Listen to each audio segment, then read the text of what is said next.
My guest is a young comedian from Idaho. His name is Tyson Gusman. We're going to talk about comedy, about life, and maybe philosophy. I don't know. But we get to a point where we just want you to be entertained, but also be encouraged and learn a little bit about comedy. So we'll see you.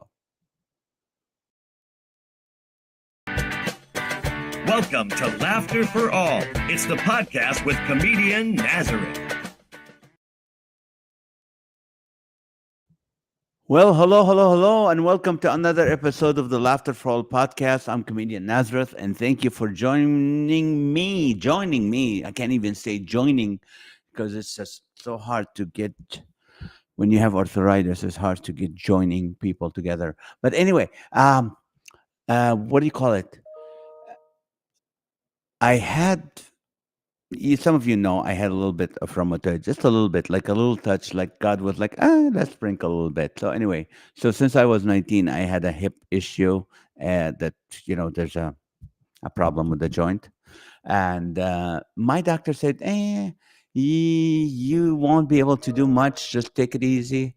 I ran 2 marathons. I walk every day. I work out every other day, and I don't let it bother me. But anyway, I took an a shot the other day. It's called it's a steroid shot, or it's one of those cortisone shots where they just go big needle look into the bone. Why am I sharing this with you? Because this shows about being honest and true and open. Anyway, this Friday, if you want to see me live and you don't want to pay any money, which is sometimes, me, throughout the year, I put events for free so you can come see me.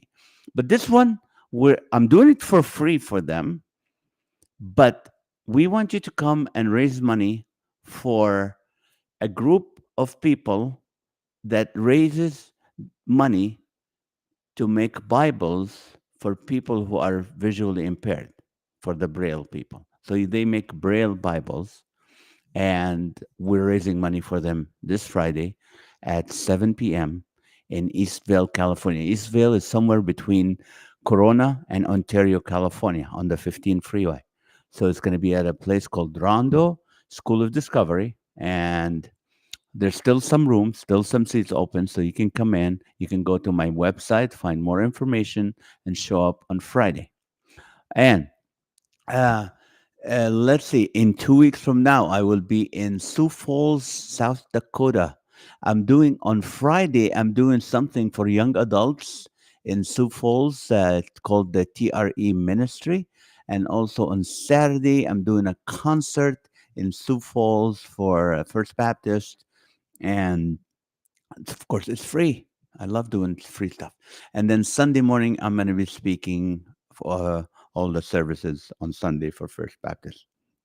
And then there's other events, of course, coming up and all that. Father's Day, I'm going to be in Green Bay, Wisconsin on Sunday. And but this is the show that I want to tell you about. Of course, you guys know about our Laughter for All ministry, and this is the show. You see, my guest tonight will be joining us from Idaho. It will be at the La Mirada Theater for the Performing Arts. So, joining me, of course, Sizzle C is our greatest MC comedian. Michael Rayner has been on the Letterman. He's been on the Tonight Show. He's been on every show, late shows. He's going to be joining us. So we're going to have a great time. Again, the ticket price, free. You want to donate towards it? You can. You want to sponsor it? You can. This is it. Okay, let me give you just one quick update before I bring my guest. Last week, I asked you, I said, listen, I have my cousins who are in the Gaza Strip. They're hiding in the church for the about last 200 some days. They starved for a while. They got hungry. They were part of the building, as some of you know, crashed, and Mahat's nephew was killed. All this trauma that they've been through. And I said, guys, it cost about $5,000 to get them out, each person. See, Egypt is charging people $5,000 just to cross the border. And it doesn't happen. You have to make some arrangements with just one company over there, which is really sad. One company, that's all they do. Is you have to have a relative in Egypt that's going to pay that money and let him out. So we have 7 people. So I asked for $35,000. Praise God, we met the goal. Thank you, who for the ones that gave. Thank you so much. Thank you so much. The money is there. Now we have to find the relatives or get a relative there to Egypt to get the money to that agency, and that agency will then put their name on the border, and then they have to do the 3-hour walk of death from the church in the Gaza city to the Rafah border and pray that they don't get shot like other people were shot. Other people couldn't make it, but um, we're praying that they can do that. And once they get to the border and the money and their name is there, they can cross. I'll keep you updated, but thank you, thank you, thank you, thank you. You guys are amazing, generous. Thank you for your humanity. Okay, enough of that. Good news. I have a new friend. He's young, he's funny, and he's going to be joining me in Twin Falls, Idaho in June, I think June 9th. It's going to be a Saturday night, and we're going to be at the Nazarene Church in Twin Falls, Idaho. So let me bring to the show a friend of mine, a new friend. Let me introduce him officially. Okay, he's originally from Seattle, but he lives in Twin Falls. Has a degree in philosophy. He's been doing comedy for about 10 years, and I would give him a much better introduction if my iPad was had a battery in it. But here we go. It's opening up. I gotta give him a good credit because I can't keep him waiting that long. All right. His name is Tyson Gusman. He is from Idaho, Twin Falls. Well, he's not from Twin. He lives in Twin Falls, Idaho, and he's probably have an iPad that's a lot faster to charge than this. But he's been on several shows, and this is unprofessional. This is very unprofessional, but it's okay. Here we go. This is very unprofessional, people. Will not be on the audio recording. It will be cut off. But I just want to give him. Okay, he is boy the comedian who's young enough to still have hope. His unique blend of high energy characters, abstract observations, and bold and engaging stories bring laughs to any event. For any and all age group, Tyson shows has been described as like he brought everyone into his own living room. That's the best kind of comedy. Tyson loves to entertain whatever room he finds himself in, so you can trust that he'll pay attention, provide fun interaction, and create inside joke for your event. You know him from Don't Tell Comedy, Boys' Comic of the Year competition, and the writing games. And so when Tyson's not on stage, you can find him, sucking the marrow out of his philosophy degree. I don't know who said that, but please welcome my new friends, Tyson Gusman. Hi, Tyson. Hey Nazareth, how you doing? I'm so sorry, man. I kept you. I had to talk Well, politics. I had to talk about, all these things, where I'm going to be and all that. So I'm sorry, yeah, keep you holding. So you're on Mountain Time right now, right? I am on Mountain Time right now. Yes. Good, good, good, good. So how long have you been doing comedy? So I started doing comedy when I was 15. Uh-huh. So I'm coming up on it'll be 10 years in like 3 months or something like that. So you're 25 years old. Yeah. Okay. And you started at 15. So where were you in Seattle or were you in Idaho at the time? Yeah. So I grew up in like a really small farm town about an hour south of Seattle. It's called Mhm. Enumclaw, Washington. Oh, I've been to Enumclaw. That's where you used to do the big creation festival, right? Yeah. So Yeah. actually we would get free tickets to Creation Fest because we were close enough that we could hear all the concerts anyways. You're the yeah, you're gonna hear it anyway, so might as Yeah, well come in. it was their way of like appeasing everybody for having such a loud festival right there. They'd go around and they'd hand out free wristbands. They're like, we're sorry. Um, so yeah, I grew up right down the road from there. Oh, Um, that's awesome. So when did you move to Idaho? I moved out here in 2017. I actually came out here for college. I went to Northwest Nazarene University, Oh, um, which is right here in Nampa. And when I came out here, and I was stoked because instead of an hour drive to do comedy in Seattle, it was just going to be a half-hour drive. to get to Boise. So that made comedy about twice as accessible for me, which was exciting. Right. Even though, I mean, yeah, I know you're far, but Seattle's a much bigger market. But where was your first performance? So the first time I ever did comedy was at a talent show at a summer camp. Um, I had been I loved comedy from like the time I was in middle school. I got really interested in like in stand up, and I didn't really listen to music that much. If I was like on the bus or doing yard work, I had Pandora in and I was listening to like comedian stations on Pandora. Like who? Who were some of the comedians you were listening to? Early on, I listened to a lot of like Brian Regan, Mhm. um, Mike Birbiglia, Uh-huh. Jim Gaffigan, some of those guys, and um, yeah, kind of as it went on, whoever I could get my hands on, really. There was some like I went through I went through different phases, which was interesting. That I can look back Right. now and be like, oh yeah, that was like I went through like a distinct blue collar comedy phase, and Hmm. then kind of grew out of that, and I listened to like Gabriel Iglesias for a while, and ended up settling on um, like I found a lot of comedians who I really enjoyed like their wordplay and how they built sentences. Um, Mm. but anyway, so early on, it was just kind of like whoever I like felt comfortable listening to, Right. and so I would like memorize jokes because I'd hear the same ones over and over again, and then I'd recite jokes back to my friends. And, Mhm. I was always a hobby kid, like, I would bounce around between, like, Rubik's cubes and yo-yos and, like, whatever thing I could do, and I was in between hobbies, and I told my friends this, and they were like, "Well, you should try comedy, like, that'd be a fun hobby for you," and I was like, "Nah, I could never write a joke." Um, and then a few months later, I was at summer camp, and I was like, "Maybe I should try writing a joke, like, maybe there's a talent show, I wanna see if I have this talent." And so I sat down with my friends and we like brainstormed, had no idea how to write jokes, but we were like something about McDonald's and just like worked on it.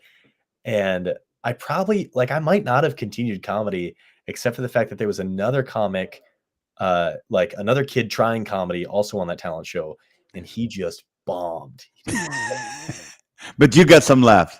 I got some laughs. There you And so go. I can do this. I was like, oh, hey, like, am I above average maybe? And so then I kept doing comedy, and I kept doing, like, different, like, little talent shows. When you're 15, it's hard to start comedy because you gotta get your parents to drive you everywhere. Yeah.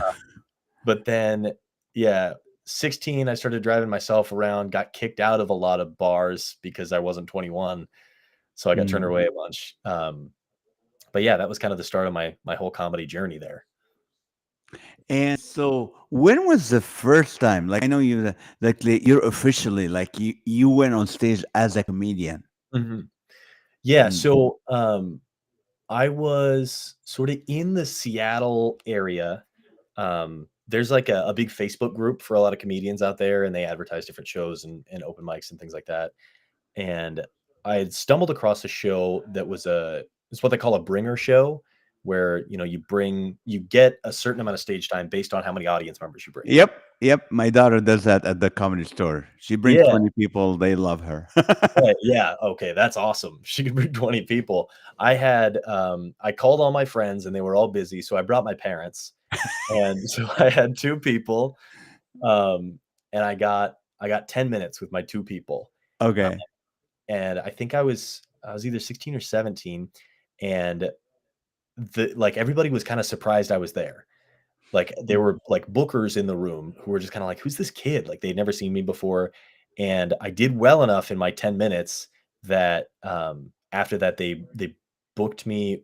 This one guy, Jamie, I'm gonna butcher his last name, Guerrero, I think, Uh-huh. um, booked me for a charity show that December. And so my first time like booked for a show um was at 17 at the Rendezvous Jewel Box Theater in Seattle doing this charity show for Jamie.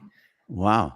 That's Yeah. amazing. That's gr- where did your parents laugh that night when you They did. And the fun thing is, so I used to have the video live on my YouTube. I took it down because it was more nostalgic than it was promotional. And I kind of have to ride that line. I've posted clips of it on my normal social before, but I have that set that I got booked off of.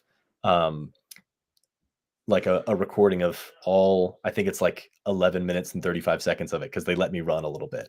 Oh, Uh, and so that's you can fun. hear my mom especially like laughing in the background. She has a very distinct laugh. And it was so Oh, that's good. that's what's fun for me, like listening back to that is going like, okay, I was keeping my parents entertained. That's awesome. Now, what do you call it? There's about 127 people. Let's jump in right now. Oh, So, wow. guys, Okay. if you have any questions for Tyson or about comedy, about anything, about not anything, about comedy, you can ask it if you want to know anything. You do have a degree in philosophy. Is that true? That's true. Yeah, yeah. Yeah, yeah, Why? I double majored. Why philosophy? Why philosophy? Why Yeah, philosophy? why falafels? See? So yeah, philosophy. I went to school to study youth ministry. Like that was my goal. When I went to NNU, I had this experience in high school where I knew I wanted to be a youth pastor, like very distinctly. And so I went to school, I was studying ministry, and um, I just realized I had room in my schedule to add something.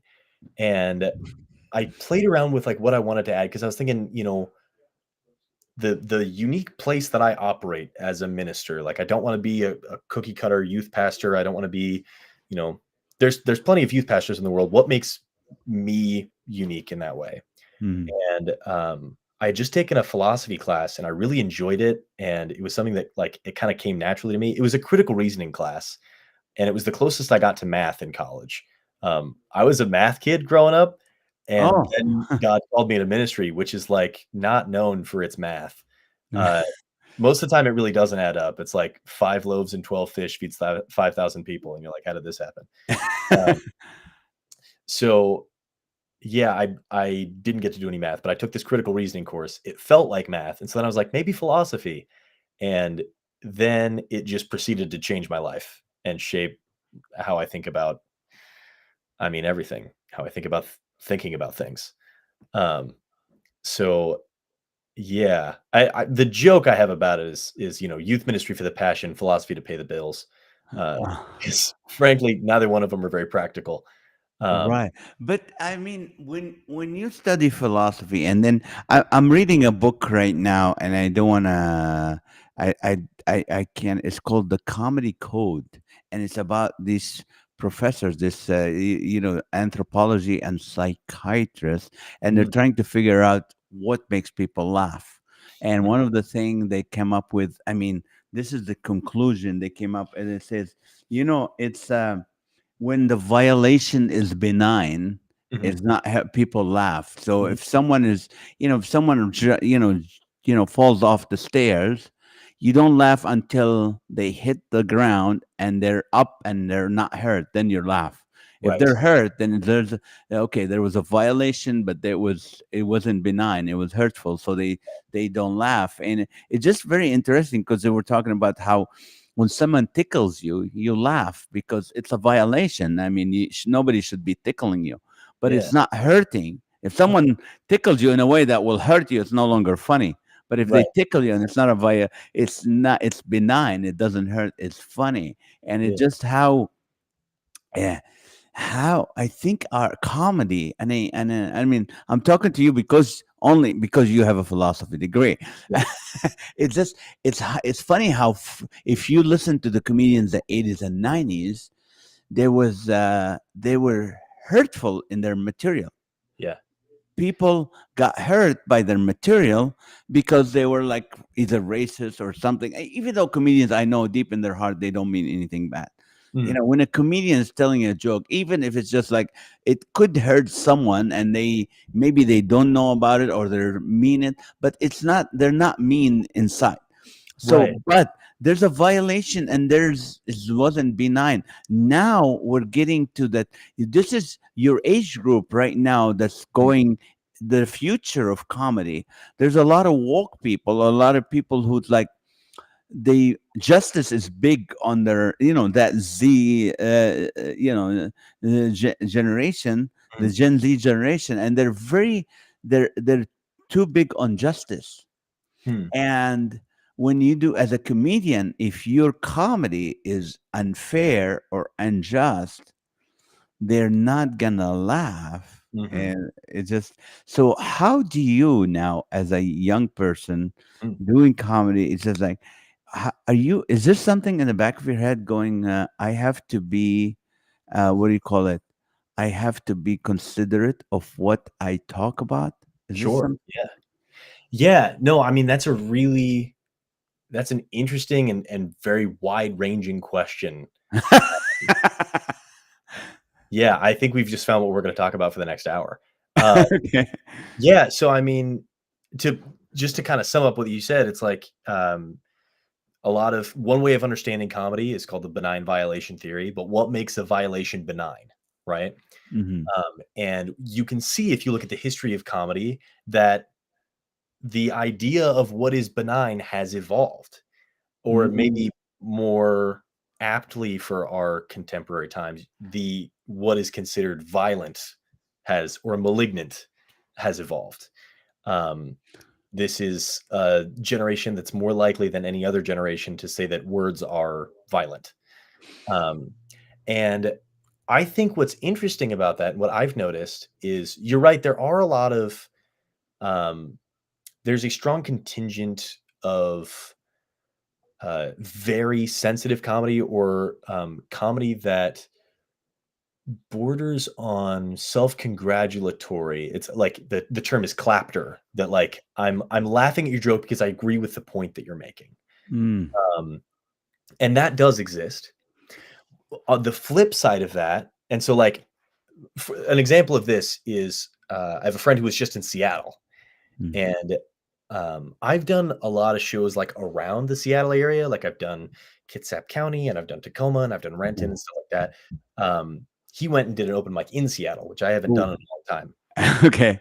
And what he found was that it felt like the audience was kind of like waiting for him to say something wrong. Like they didn't know him, so they were kind of like testing him. Yes. Um, the flip side of that, I just got back a few weeks ago from a trip to Austin. I did some shows down in Austin, Texas, and the open mic scene down there is the exact opposite, where the goal of the comedian at the open mic level specifically is primarily to offend the audience.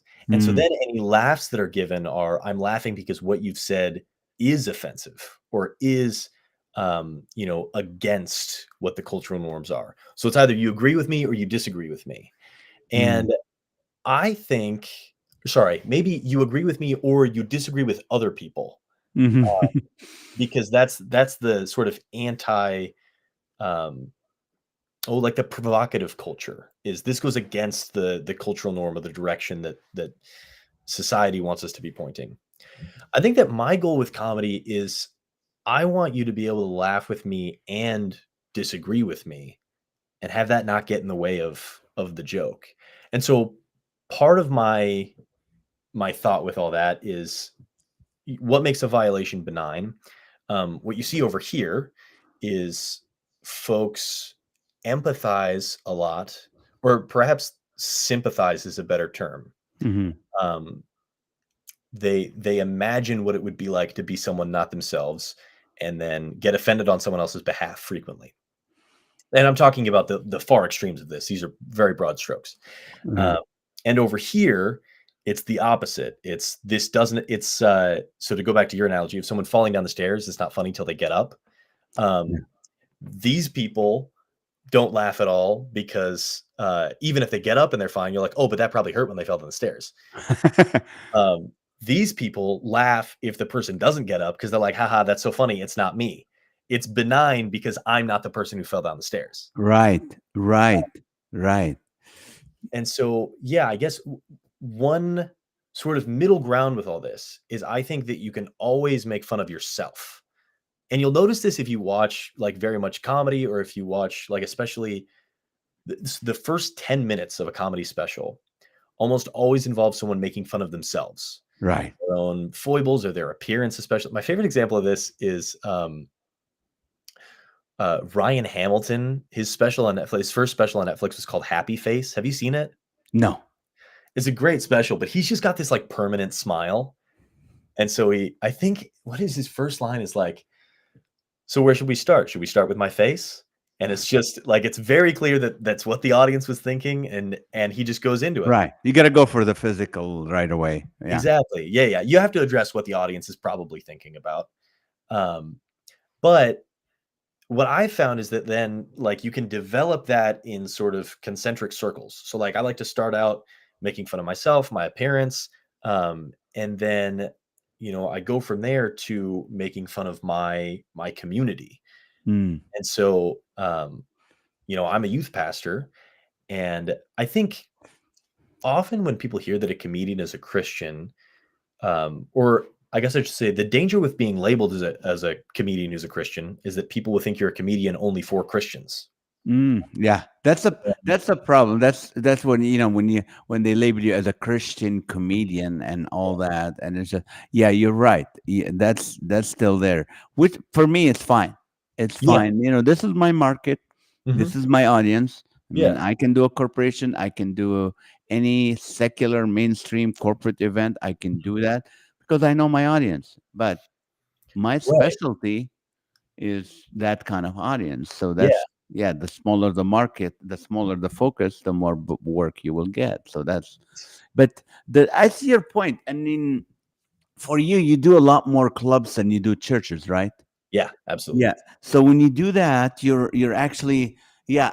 I don't know how Boise or that the market, the Idaho market, but I know, like you said earlier, if you're in Seattle or in Portland or in LA and you open up, you go on stage and say I'm a Christian, it's already going to have a negative Hmm. effect on you, Yeah. especially if you're Caucasian. Did you know that? Oh, I didn't know that. If you're African American and you say I'm a Christian, it's perfectly fine. If you look at all the movies and people, this is two comedians talking about philosophy and comedy and laughter and where the humor is and the jokes. So if you want to chime in on what your style of comedy, people, what you feel, we have people from Susan from Pennsylvania. We have Julie Marie. I know her. She's joining us. So on other, there's 125 people joining. So if you can tell us what you guys think of what your favorite style of comedy, all that. But what I was saying is like I'm from the Holy Land, so so when I joke and I say I'm a Christian, it's a lot more acceptable Hmm. than if you're a Caucasian comic Hmm. say I'm a Christian. Yeah. It just somehow it just I get a little more slack. Yeah. Oh, because well, we don't expect we think all our Christians are this conservative Trump followers, all that. So if you don't fit that criteria, then you're probably okay. That's interesting. Yeah, Yeah. Yeah.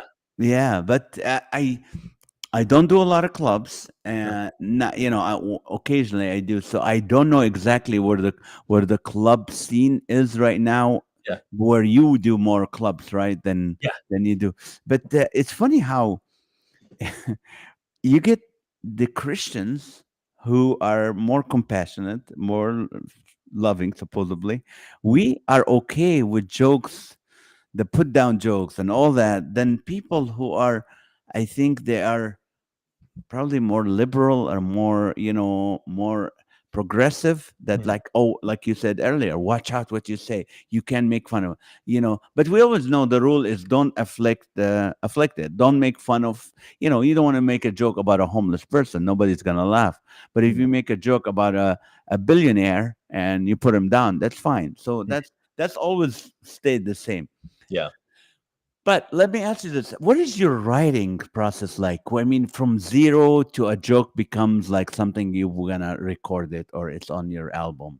What's Yeah. your process as someone who thinks actually Right. Yeah, like yeah. a lot of Well, I'm yeah. glad you asked. So it's evolved a lot this year. So I this year I quit my day job and started doing comedy full time. And when I did that, I was like, okay, I want to really make my writing process more robust.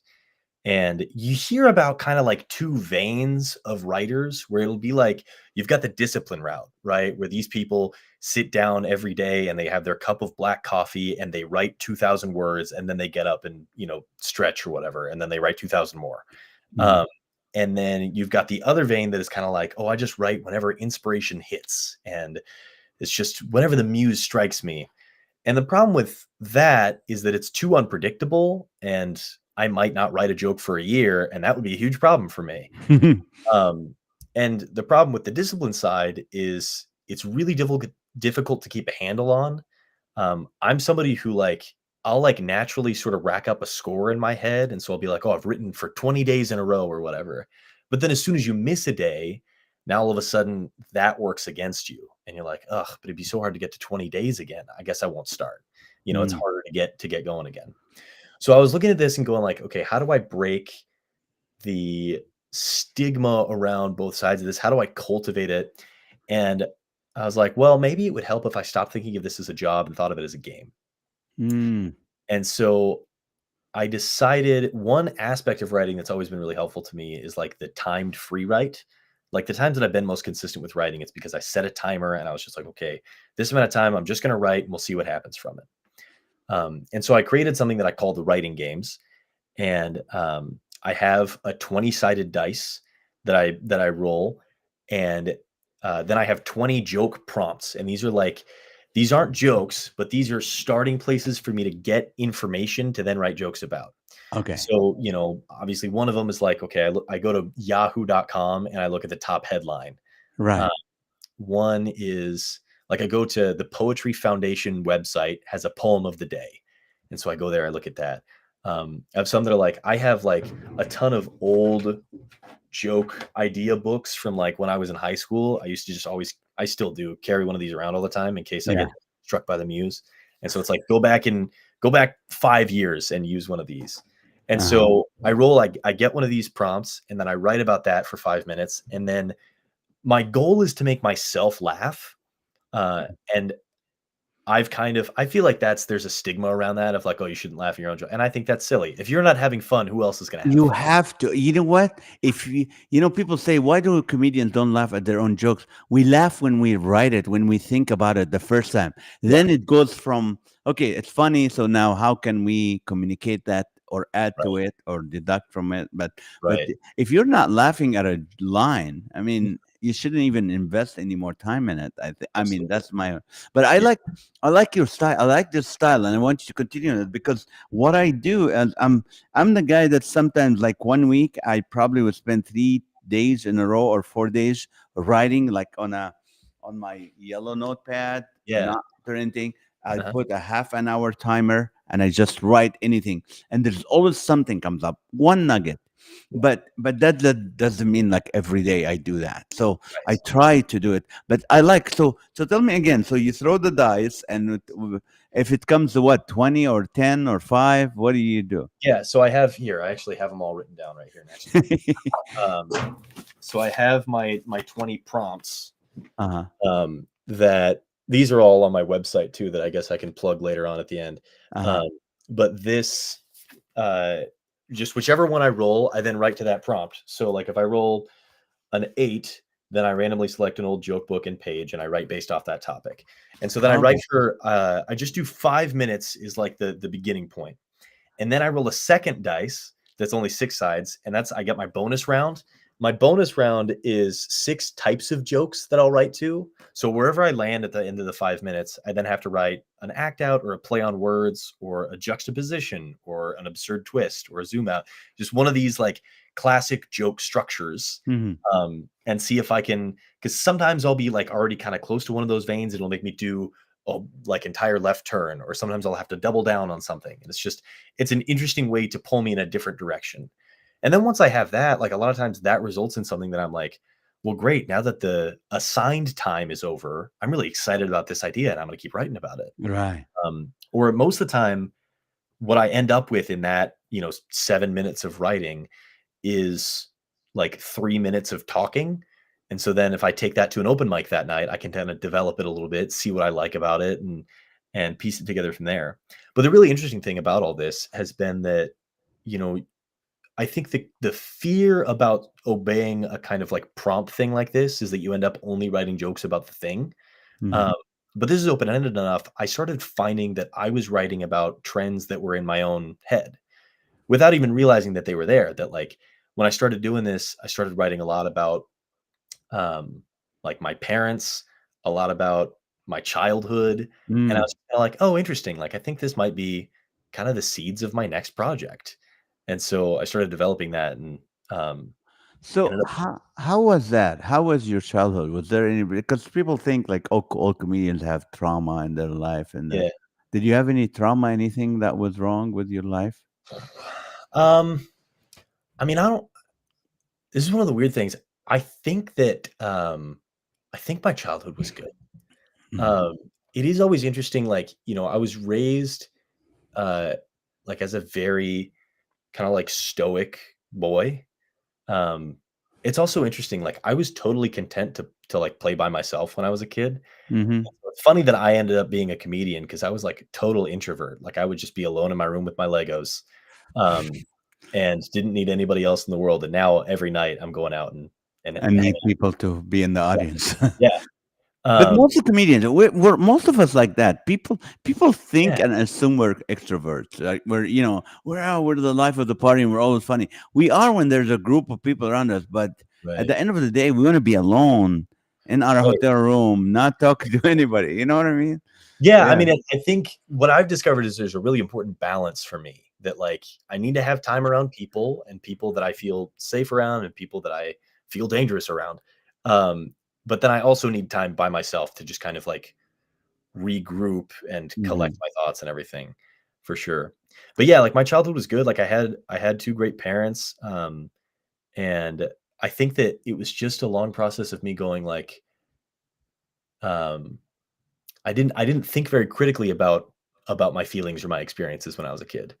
And so Mm. then a lot of like what becoming an adult has been for me has gone like unpacking that and going, okay, like it is okay for me to feel sad about a situation. And I think when I was a kid, I developed a lot of really strong coping mechanisms where I would just be like, oh, that's fine because we'll just work through it. And I became very strong.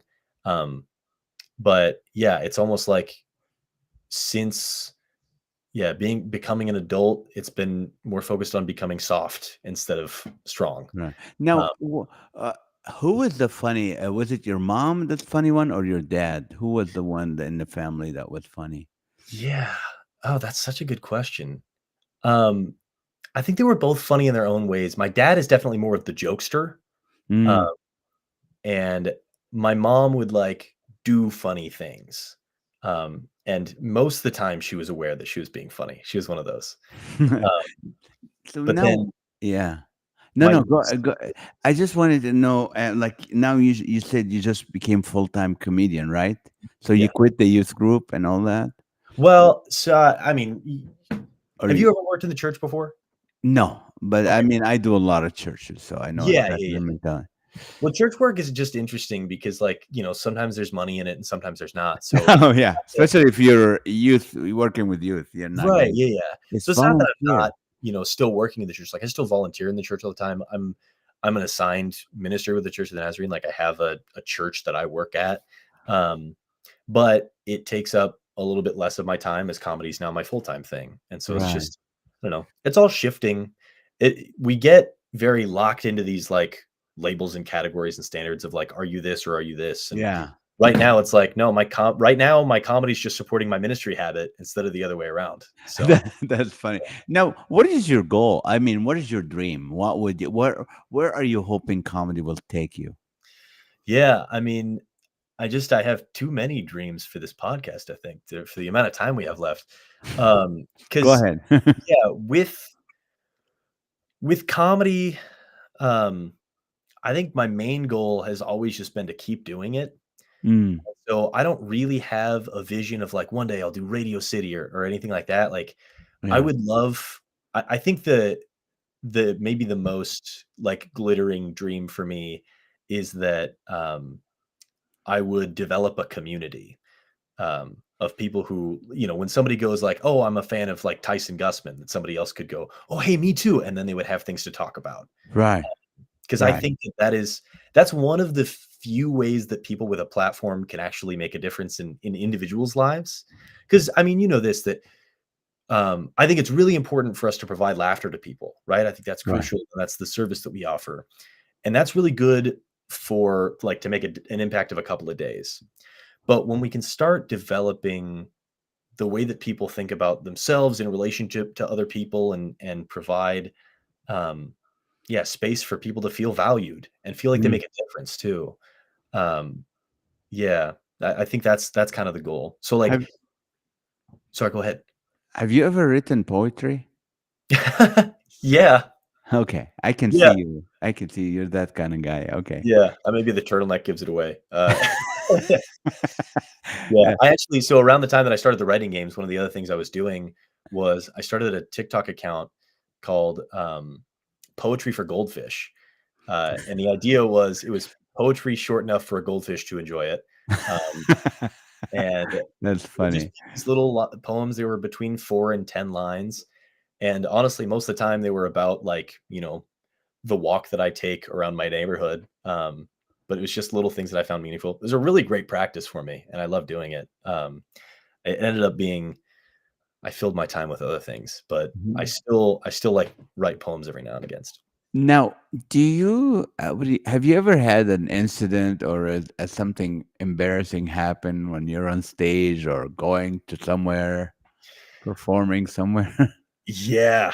Oh man. Okay, so the most embarrassing thing, I think this is right. I think the most embarrassing thing that ever happened to me on stage was the first time um that a my girlfriend came to a show. So this Mm. was I was seeing a woman in 2020. I was in college. Um, she had just graduated from my same school, but she came into town to see me like do a feature set at this show. And it was 2020 or 2021, and Uh, so the audience was very small. They're all masked up. right. And pretty spread out. But there was this one woman who was fairly intoxicated, like Oh, enough so that she kind of forgot where she was in the world. And I had done, oh, this is such an embarrassing story. So I had done a joke I love it. about about kissing, because kissing is like a really gross idea that we all got behind for some reason. Like everybody was like, "Yep, we're all," which is weird to me because like, so the line in the joke is, you know how like some people with food, they're like, "Oh, I can't. It's a texture thing." Kissing is entirely a texture thing. Yeah. Like nobody's kissing for flavor. And so I'm telling this joke, and I had highlighted at some previous point in the set that my girlfriend was in the audience, and she had made friends with this other woman who was sitting there. And so then the woman got offended on my girlfriend's behalf that I was making this joke. And so she was like very loudly protesting, got up and started walking towards the stage to like, I don't even know what she was planning on. It was so weird. She was like shouting, drunken nonsense. And the best defense I could think of was I picked up the mic stand and I stuck it out and was like, "Whoa, 6 feet!" Uh, and That's that was funny. my best. Like I had never dealt with something like that before, where I was like being rushed for my stance on physical intimacy. And Uh-huh. so, fortunately, the host for that show, another Boise comic, his name's LJ Sullivan. He's really great. We actually, uh, I have a podcast with him and another comic now, but he was my hero at the time. And so he got up and he totally like de-escalated the situation, but he just went up to the woman. He's like, "Whoa, you need to remember that you are out right now. Like you are, this is not your living room. Like you were out at a show." And so she sat back down and I finished the joke, and then I got to finish the set. Oh, good. Like mortifying. My my girlfriend at the time, we walked away and she told me on the drive home, she's like, "I think that's the only time I've ever seen you embarrassed before." Mm. I'm not, I'm Because not, you're reserved. You don't put yourself in situation where you get embarrassed. well, no, I'm very bold, and just like very little gets to me. Because Mm. typically I think embarrassment happens when you're out of ideas. And typically I'm able to roll with the punches a little bit. I did a lot of like improv when I was in high school and in college, and just that practice of being able to go, yes, and like, what's the next thing? And so I Yeah. could like typically take a weird situation and turn it into something fun for everybody. But this happened with this woman, and I was just like, I am out of ideas. Like, I just got nothing in the Oh, tank. I know the feeling. You're really Yeah. like my only time. I mean, I've done thousands of shows and never had any problems. And because I do a lot of Christian audiences or conservative audiences, I don't I don't get drunk people. I don't get, I always tell people if I'm going to an event, I said, no alcohol. You can't have alcohol when I'm Okay, yeah. performing. And they go, I go, well, then I'm not coming. And Mhm. I just don't want to work with alcohol. If I do in a comedy club, and I don't like to do a lot of clubs, but Yeah. yeah, I can't control Yeah. that. But one time I was just doing this event, and it was just a smaller special group of people. I Mhm. didn't know who they are. It's just like they say, "Hey, we're the married couples of this church, and we want you to come and do it."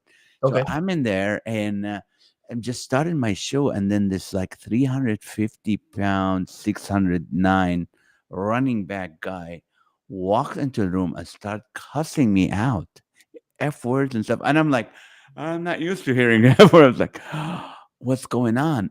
And then all of a sudden, out of those 36 people that were in the room, 20 got up and walked towards him.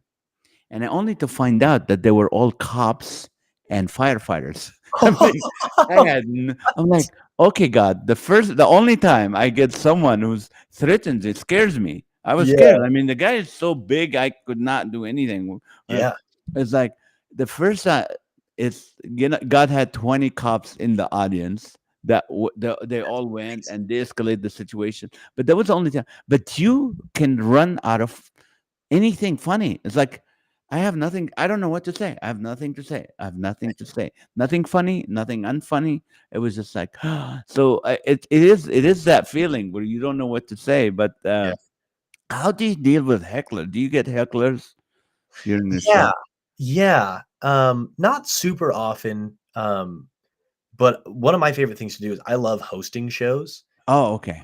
I love creating that space for other comics to come in and be funny. And to me, it's one of the best service opportunities in comedy.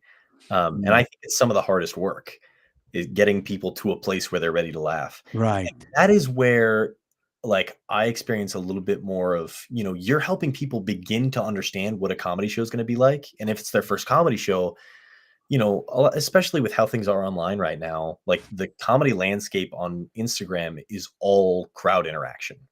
And so people come to a comedy show and they're like, "Oh, I'm supposed to talk." You're not supposed to talk. Right.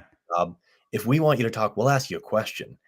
Um, But but that, it's the only reason they're showing crowd interaction because they don't want to kill their material. And I think right? that's what a lot of comics are doing, just showing that interaction. But Yeah, you're right. And people think, oh, that's what I'm going to do when I get to the show. yeah, yeah. So then I have to kind of like navigate. Okay, how do I get someone to contribute less? Um, and it's been a difficult thing because, yeah, I talked about this on my podcast a few episodes ago.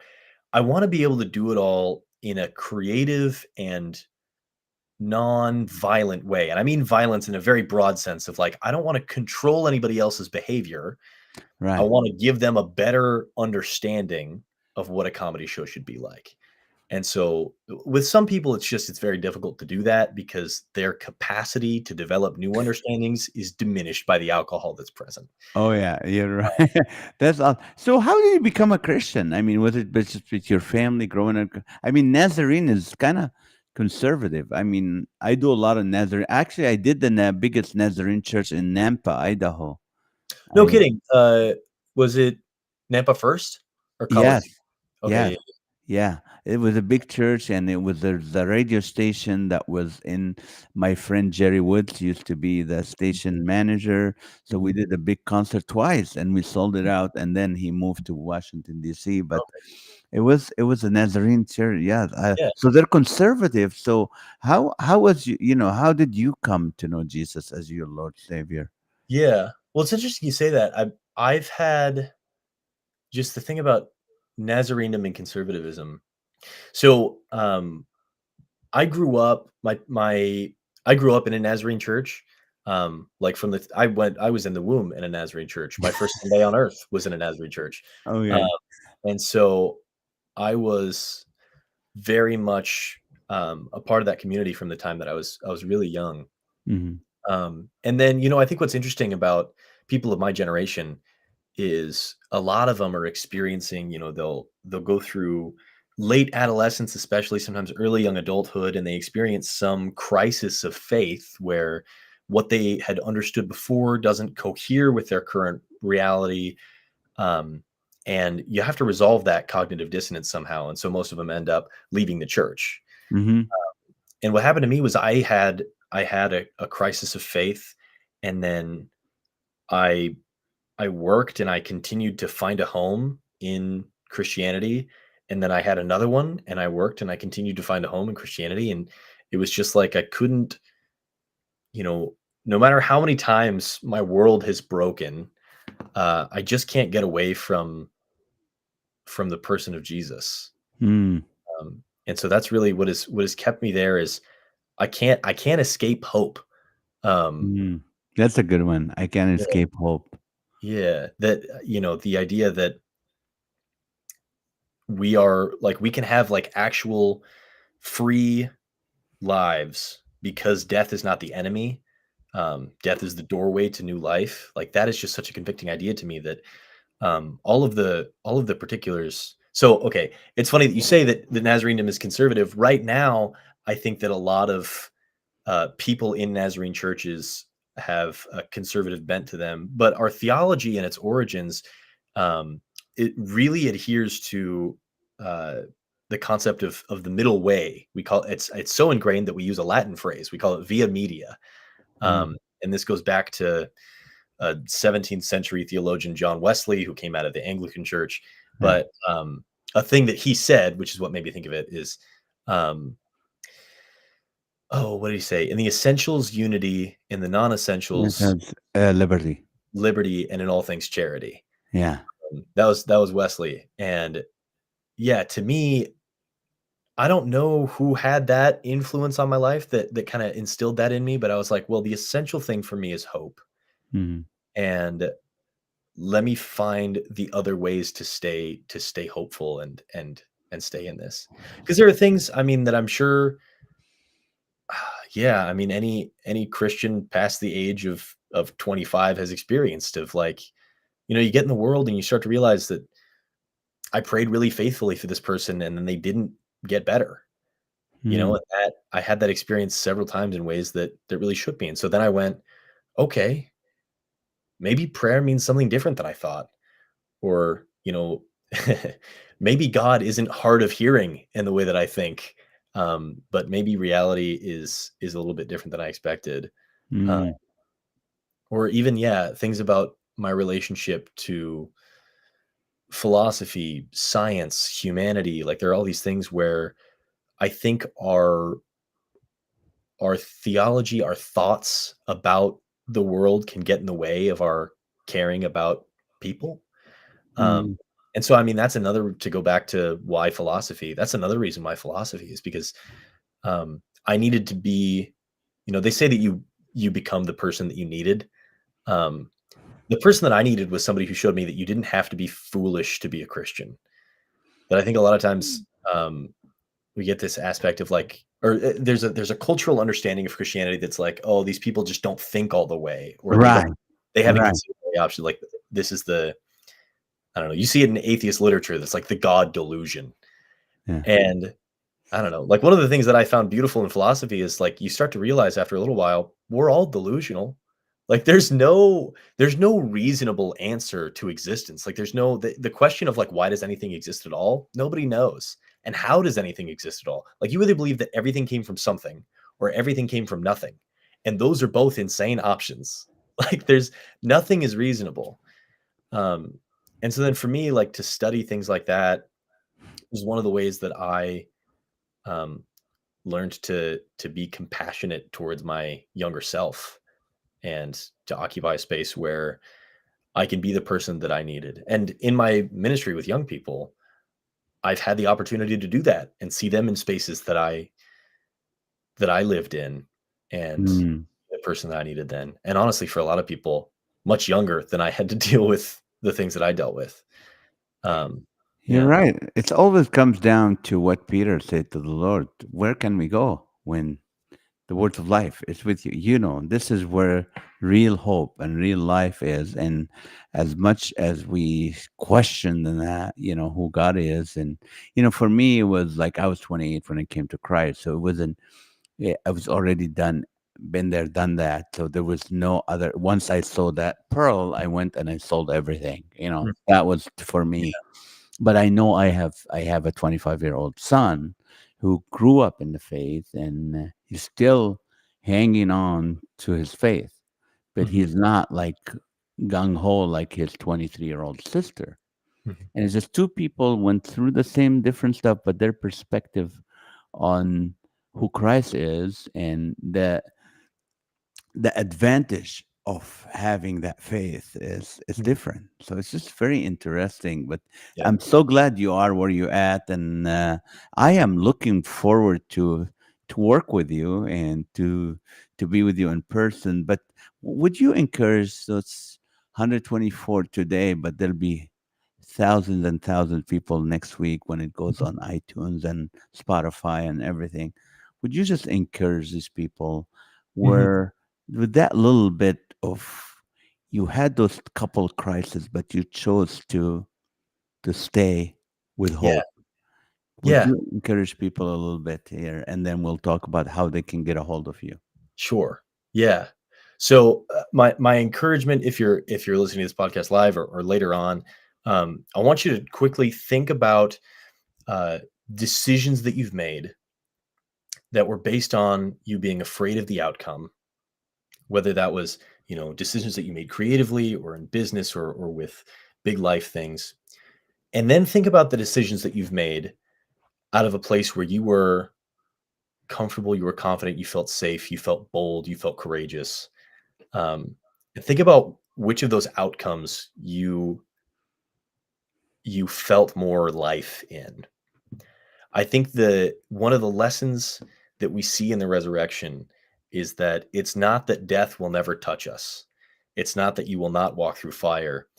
It's that through the discomfort, through even the pain, through the grief, there is no space where creativity and love are not active, and we can partner with God's spirit in those places, and it brings us to even greater life than the life that we lose along the way. So if you find yourself in those spaces marked with grief, pain, loss, suffering, um, these seem like dry and barren ground, but in reality these are gardens waiting to be tended. Amen. That's good. How can people get a hold of Tyson Gusman to book him for their comedy event, to host an event, to perform an event, to how can they get a hold of you? Yeah. So the easiest way is my email. It's my full name at gmail.com. So Tyson Gusman at gmail.com. You can also find me on Instagram at Tyson Gusman Comedy. That's a really good way to get a hold of me. And on there, you'll also find my link tree, which is just Linktree/Tyson Gusman. So I'm very easily accessible if you can spell my name. Um, Yes. yeah. And I love TYSONGUSMAN. That's right. I just love doing like all kinds of I did a 60th birthday party last week and it was a blast. I had a great time. So yeah, Yes. any Yes. kinds of things I love doing.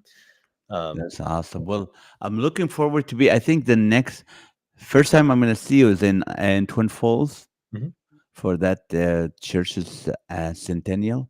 yeah. And then probably, and the next time is July 20th at the La Mirada Performing Arts Center, the Theater for the Performing Arts Center. And it's in the contract that I have to say it correctly. And it's a La Mirada Theater for the Performing Arts. It's going to Nice. be, where, people, if you want to get your tickets now, it's free. You can donate to them, but it's free, uh, you know, and you can go to laughterforall.org, or you can go to my website, nazarthusa.com, and get your tickets. There's only 1,250 seats. And I'm telling you right now, just from the way We already have 400 tickets taken. It's gonna sell out. So don't come to me after it's like, oh man, we thought it's free. We can just walk in. No, get your free tickets and we'll see you there. Tyson, thank you so much for being on the show. I really appreciate it. Looking forward to be with you just once. All right, guys, thank you so much for watching. Again, thank you for meeting the need for the Christian relatives of mine from Gaza. That now we got the money collected to be able to get them into the Egyptian border. So keep that in prayer. Please pray that the Mossad family would be able to get to the border of Egypt, and that the money would get to that agency in Egypt, and that they would put their names on the list and the border, and they would make it that 3 hours walk of death to the border of Rafah to make it out. Thank you guys. You're so kind. This Friday night, if you want to come see me, you can come to it's Eastvale. It's in between Corona and Ontario, California. Come there. It's a free show. We're raising money for the Braille Institute, or a certain group of the Braille Institute that they're making Bibles. So we'll see you there. God bless you and have a great night. Thank you.